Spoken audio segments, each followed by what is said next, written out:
reaction to hearing that the grand jury will not issued a no bill in regards to Alexander Bookman? Well, I think we're extremely disappointed, and feel like this is a case of murder and that it should be treated as such. I just don't understand how a young man who calls the police in his underwear asking for help and is shot in his head and then 5 times as he falls, how that's not tantamount to murder. But that said, we won't stop here. We'll continue to forge ahead. When you say continue to forge ahead, what does that look like? Well, as you know, the DOJ is an option, and we are consulting with one another and others to determine what avenues best will serve that interest. And obviously, we have the civil rights, civil action that we're pursuing for the family, and we'll do that with all of the vigor and zeal that we can muster. Have you reached out to Nevada's Attorney General?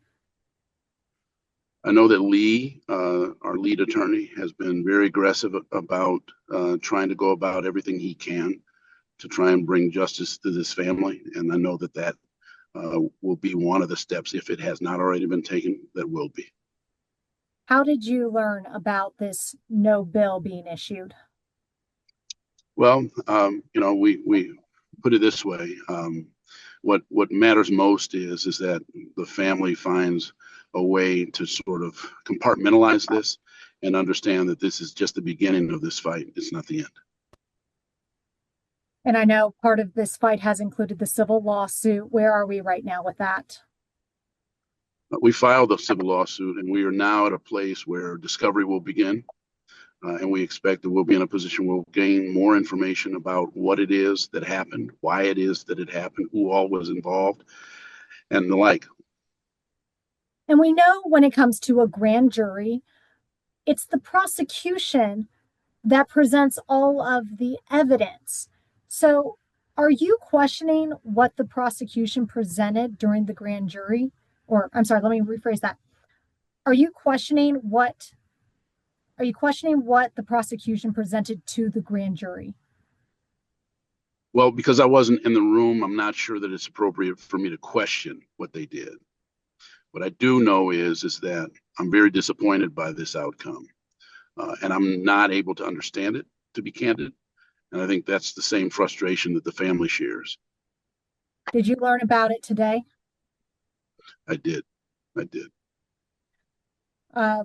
For those, and I know because speaking with some of my colleagues in the room here who they see Brandon, they see themselves. What do you say to anyone, a person of color who calls 911 for help, and they've now seen someone who was shot and killed calling someone for help? What do you say to them? What do you say to our community? So the fear is that this is a precedent that says that we can't call the police. I'm terrified that the message that we're getting is that we don't have the right to call the police, because I don't think that vigilantism is the way to go. I don't think that taking the law into your own hands is appropriate. But when you can't rely on the systems in place to protect you, I don't know what we can expect of people when they can't call the police to their homes and be protected in doing so. Tomorrow, the attorney who represents Bookman, he's also the attorney for the union that represents Metro Police, will be hosting a news conference at 9 in the morning.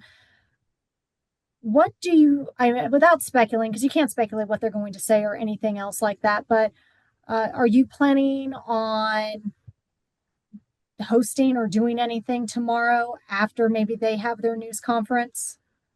I'm sure that we will. I think the tough thing for any of them to try and respond to is, how is it that this is not a crime?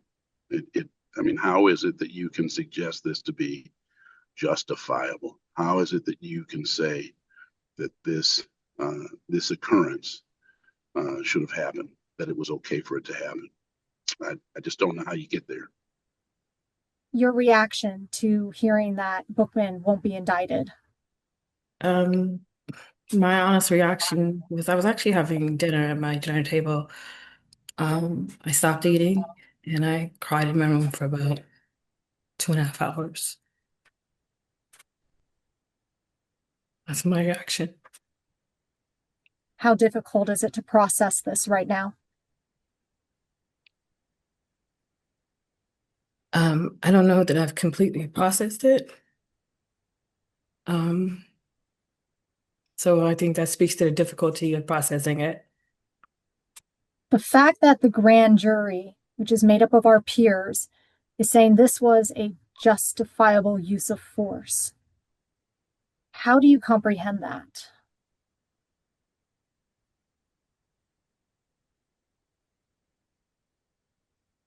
I can't. It's incomprehensible that somebody would think that this is justifiable. I'm curious to how it was presented to the grand jury.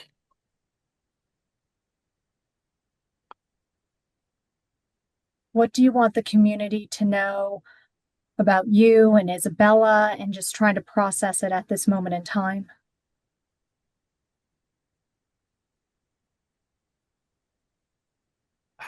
I feel that we were robbed. And no one should have to feel that way when they call the police.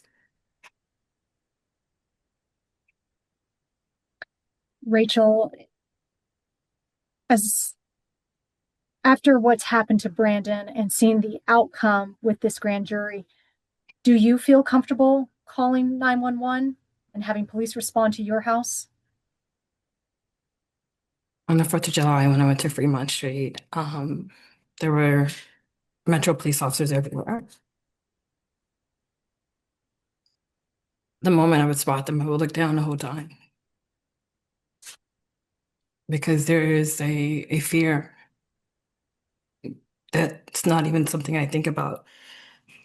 Is there such a fear that I have when I see Metro? So there's no way I could imagine them being my first option. And they should be. So after all of this, you wouldn't call 911 for help? I don't know to say that I would not. Um, I think we all should be able to call 911.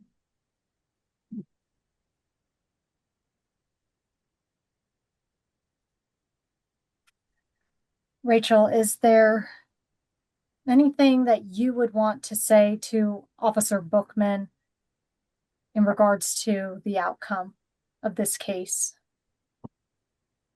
At this time, I don't have any words for him.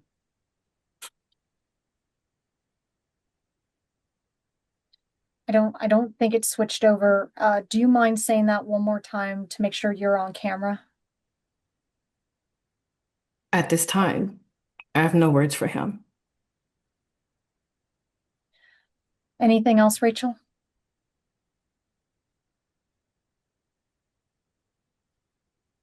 The idea that this officer could be potentially walking the streets and again in the city of Las Vegas is terrifying.